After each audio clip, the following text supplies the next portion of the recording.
How to fix Call of Duty BIOS Framework Update Required error?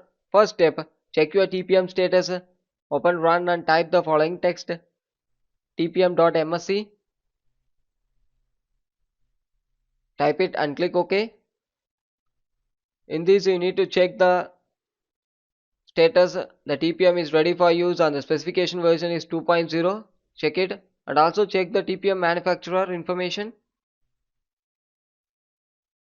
Once checking after, close it, then move on with next step. Check secure boot. Open run and type the following text: msinfo32.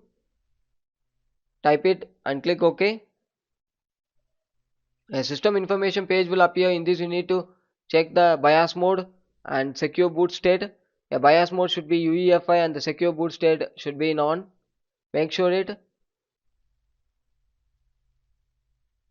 Close it, then move on with next step. Search for disk management. Click create and format hard disk partition. Click it. In disk management, select the Windows disk. Click it. Right click and click properties.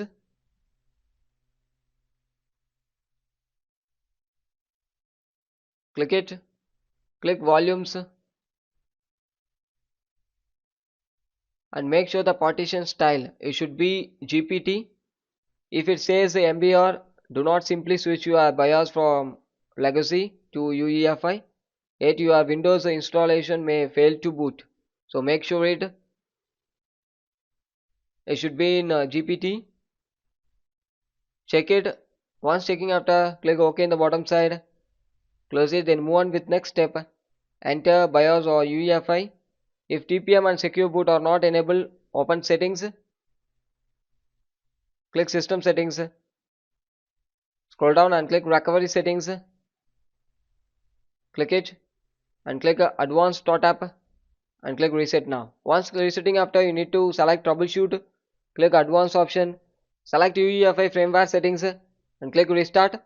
Then enable TPM 2.0 and enable UEFI and secure boot. Thank you.